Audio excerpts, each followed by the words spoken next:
Good morning student. आज के इस टॉपिक में बेसिकली हम लोग डिस्कस करेंगे एक्सचेंज ऑफ गैसेस के बारे में। एक्सचेंज ऑफ गैसेस मतलब गैसेस का किस टाइप में एक्सचेंज हमारे लंग्स के अंदर और एल्वियोलर सेक्शन में होता है। जैसे primary site exchange of gases कौन है बेटा? एल्वियोली है। Exchange occur between blood and tissues और exchange mainly depends upon pressure और कंसंट्रेशन ग्रेडियंट। यानी एक्सचेंज जो भी होगा, मैं ऑलरेडी प्रीवियस लेक्चर्स में आपको समझा चुका हूं कि जो भी एक्सचेंज होना है वो गैसियस के प्रेशर के बीच में एक्सचेंज होता है। नेक्स्ट, ये जो एक्सचेंज होगा by the mean of simple diffusion, जो मैंने एनसीईआरटी के एल्वियोलर डायग्राम के सेक्शंस में आपको रिप्रेजेंट किया था। नेक्स्ट, एक्सचेंज ऑफ गैसेस के लिए सबसे मोस्ट इंपॉर्टेंट टर्म है कि जो प्रेशर रिक्वायर होता है that pressure is commonly known as the partial pressure. अब ये पार्शियल प्रेशर होता क्या है, अब जरा समझेंगे कि pressure exerted by an individual gas, यानी कोई भी एक इंडिविजुअल गैस है किसी भी मिक्सचर में, तो उस पर जो प्रेशर एक्सर्ट हो रहा है उस चीज को अपन पार्शियल प्रेशर कहते हैं। यानी रिप्रेजेंटेशन देख ले, रिप्रेजेंटेशन इसका क्या होता है, दैट इज PO2 और PCO2। यहां पर फिर से एक बार समझने की जरूरत है कि pressure exerted by an individual gas in a mixture मतलब एटमॉस्फेयर में जितने भी गैसेस हैं और एटमॉस्फेयर में गैसेस में जो ऑक्सीजन उस पूरे एटमॉस्फेयर के गैसेस पे जो प्रेशर लगा रहा होता है उसे पार्शियल प्रेशर कहते हैं। ध्यान रखिएगा। कैलकुलेशन कैसे होगा पार्शियल प्रेशर का। पहले तो हम लोग partial pressure of O2 discuss करेंगे। Percentage of O2 in air कितना है, नियरली 21% होता है, जबकि नॉर्मल प्रेशर जो होता है that is 760 mm of Hg, जिसे स्टैंडर्ड प्रेशर कहते हैं। PO2 21% यानी 21 divided by 100 into 760 mm of Hg, जो कि वैल्यू कितना आएगा 159.6 mm ऑफ Hg। नेक्स्ट है परसेंटेज ऑफ CO2 एयर में, ये 0.003% है। समझिएगा, अभी बताया था standard pressure 760 mm of Hg, इसके परसेंटेज यानी सेम 0.003 अपॉन 100 इंटू 760, वैल्यू कितना आएगा 0.3 mm ऑफ Hg। यानी ये जो PO2 है 159.6 mm ऑफ Hg, ये एटमॉस्फेयर में जो ऑक्सीजन है उसका पार्शियल प्रेशर है और ये कार्बन डाइऑक्साइड का पार्शियल प्रेशर है एटमॉस्फेयर में, that is 0.3 mm of Hg। Next, अब हम लोग डायग्राम से एक्सप्लेन करेंगे और समझने का कोशिश करेंगे कि आखिर गैसेस एक्सचेंज किस टाइप में हमारे बॉडी पार्ट और लंग्स में एक्सचेंज होता है। पहला, एटमॉस्फेयर और एल्वियोली के बीच में। अब जरा देखें, अभी हम लोगों ने कैलकुलेट किया था एटमॉस्फेरिक एयर का partial pressure of O2 that is 159.6 mm of Hg, जबकि PCO2 0.3 mm ऑफ Hg। अब ये सीधे डिफ्यूज करेगा कहां पर, एल्वियोलर रीजन पे। इस चीज को एल्वियोलर एयर भी कहते हैं। जैसे ही ये एटमॉस्फेरिक एयर और O2 CO2 डिफ्यूज करेगा और एल्वियोली में पहुंचेगा, उस जगह पर PO2 घट करके 104 mm ऑफ Hg हो जाएगा और PCO2 इंक्रीज होकर के 40 mm ऑफ Hg हो जाएगा। इसके पीछे जो रोल प्ले करता है बेटा, वो anatomical dead space role play करता है। मतलब आप जानते हो ब्रोंकियोल ट्रीज पर, वहां पर जो dead space near about 150 ml present होता है, उस जगह पे ऑलरेडी O2 और CO2 रहते हैं। जब अपन एयर को बाहर निकाल देंगे तब डेड स्पेस पे ऑलरेडी क्या प्रेजेंट होता है, CO2 प्रेजेंट होता है। लेकिन जब अपन एयर इन करेंगे तो उस एनाटॉमिकल डेड स्पेस पे O2 प्रेजेंट होता है।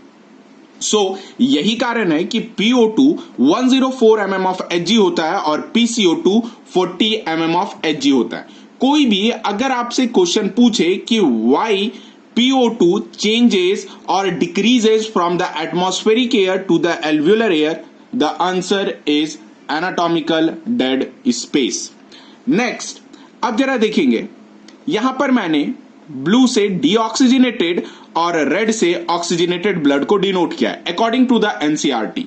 मैं कोशिश कर रहा हूं कि एनसीईआरटी के डायग्राम को अपने सिंप्लिसिटी वाले डायग्राम में बैलेंस कर सकूं। अब जरा देखेंगे, ये अपने बॉडी की पाथ है।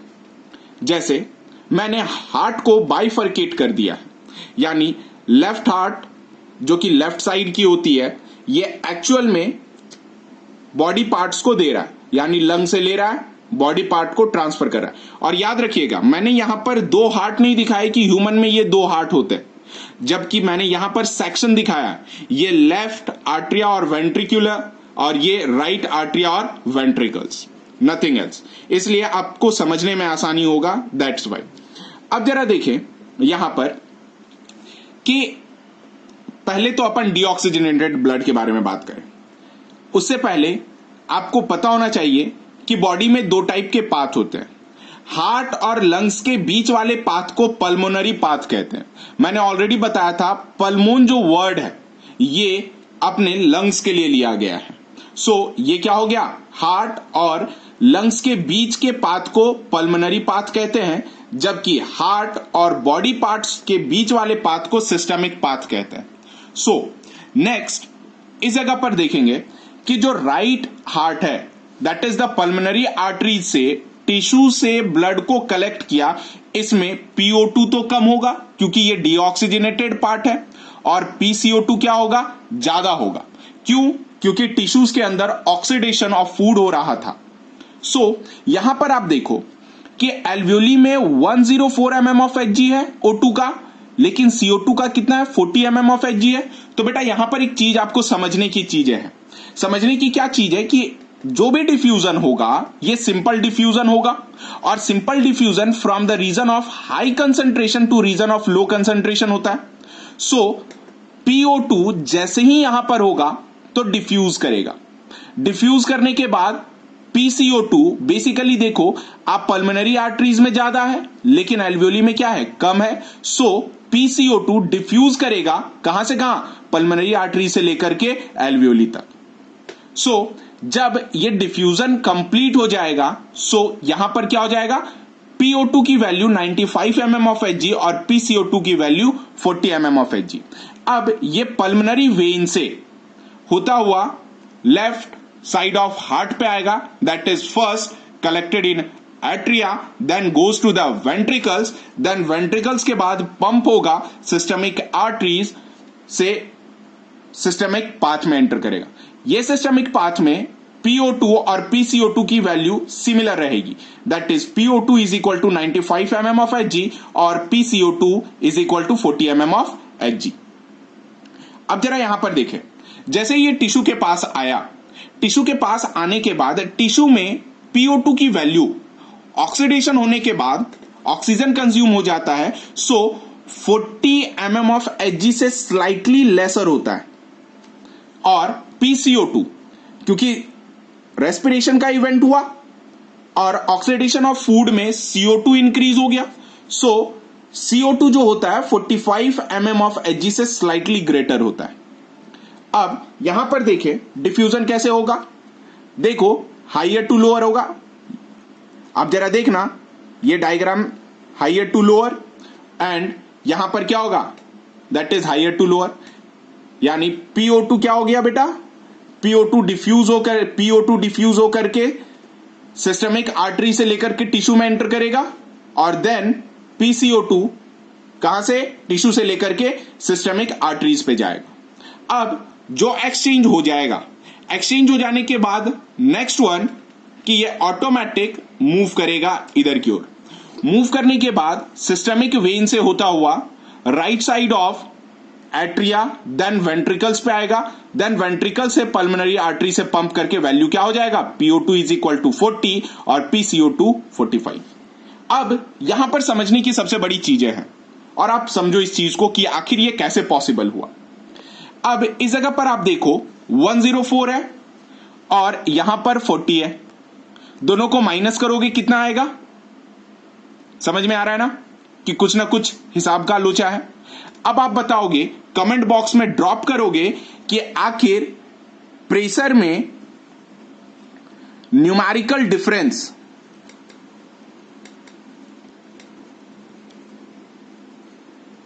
क्यों होता है? मतलब 104 से 40 माइनस करोगे कितना बचेगा? 54, लेकिन यहां पे है कितना? 95। सेम केस यहां पे भी आप देख लो, यहां पे भी आप देखो 95 से 40 माइनस करोगे 55 बचेगा, लेकिन यहां पर देख लेना डीऑक्सीजनेटेड ब्लड की वैल्यू क्या है? 40 है। सो आप मुझे कमेंट बॉक्स पे इसका आंसर दोगे कि आखिर प्रेशर में न्यूमेरिकल डिफरेंस बॉडी के अंदर ड्यूरिंग डिफ्यूजन क्यों होता है? व्हाई? नेक्स्ट, अब जरा देखेंगे अपन डिफ्यूजिंग मेम्ब्रेन। अब बात रही डिफ्यूजिंग मेम्ब्रेन की, जो ऑलरेडी मैंने एनसीईआरटी में एक्सप्लेन किया था। डिफ्यूजन मेम्ब्रेन की जो थिकनेस होगी वो लेस देन 1 mm होगी और ये 3 लेयर्ड होगा। पहला, thin squamous epithelium of alveoli. Next, endothelium of alveolar capillaries, यानी ब्लड कैपिलरीज का एंडोथीलियम जो कि स्क्वामस एपिथेलियम से बना होता है। नेक्स्ट, दैट इज इन दोनों के बीच में जो बेसमेंट सबस्ट्रांस होता है उसके बीच का। और आज के लिए एक question, that is what is the mean about the diffusion capacity? Diffusion capacity किसे कहते हैं? और अब हम लोग ये सिस्टमैटिक डायग्राम हम लोग एनसीईआरटी के बुक से एक बार ऑब्जर्व कर लेते हैं। ये रही एनसीईआरटी की वो डायग्राम जिसे मैंने एक्सचेंज ऑफ गैसेस पे इस्तेमाल किया। आप यहां पर एक बात समझना कि जो मैंने इंस्पायर्ड एयर लिया, लेकिन जो डायग्रामेटिक टर्म पे एक्सपायर्ड एयर था जो मैंने नोट्स में मेंशन किया था, वहां पर आप देखना PO2 की वैल्यू जो होगी वो 116 mm ऑफ Hg होगी और PCO2 की वैल्यू 32 mm ऑफ Hg होगी। अब इसके पीछे का भी आप आंसर मुझे कमेंट बॉक्स पे ड्रॉप करना कि एल्वियोली के अंदर 104 और एक्सपायर्ड एयर में PO2 की value 116 mm of Hg, PCO2 की वैल्यू 40 और एक्सपायर्ड एयर में PCO2 की value 32 mm of Hg। Why? मुझे इंतजार रहेगा आपके आंसर का मेरे कमेंट बॉक्स में। नेक्स्ट, इस डायग्राम को आप देख लो, ये कॉम्प्लेक्स डायग्राम था, सो मैंने अपने एक्सप्लेनेटिव फॉर्म पे इसे सिंपल फॉर्म में ड्रॉ करके एक्सप्लेन किया है। अब जो मेम्ब्रेन है, मेम्ब्रेन बेसिकली आप ये वाला देखो जो ऑलरेडी मैंने डिस्कस किया था। ये मेम्ब्रेन की जो थिकनेस है वो काफी ज्यादा मिलीमीटर से भी कम होती, लेस देन द मिलीमीटर। मैंने ऑलरेडी लिखा है, फिर से एक्सप्लेन कर दे रहा हूं। Simple squamous epithelium, basement membrane and endothelium of the alveolar capillaries. और डायग्राम, ये जो दोनों डायग्राम है ये आपके लिए काफी ज्यादा मोस्ट इंपॉर्टेंट है। क्यों? क्योंकि बहुत सारे क्वेश्चंस इसमें पूछे गए। एक और क्वेश्चंस है जो एनसीईआरटी का बहुत बार पूछा गया क्वेश्चंस है, that is oxygenated blood and about the deoxygenated blood. NCERT के ये पार्शियल प्रेशर के चार्ट है जिसमें रेस्पिरेटरी गैसेस O2 और CO2 का डिफरेंट रीजन्स पे वैल्यू दिया गया है और ये सारे वैल्यूज काफी ज्यादा इंपॉर्टेंट हैं और बहुत बार एग्जामिनेशंस में पूछे गए हैं और आने वाले एग्जामिनेशंस में इसकी प्रोबेबिलिटीज और चांसेस काफी ज्यादा है। सो आप ये सब सारे लेक्चर वीडियोस अच्छे तरीके से देखें, जो कंटेंट बताए गए हैं उसे अच्छे तरीके से गेट बाय हार्ट करें और stay safe, stay healthy. Thank you.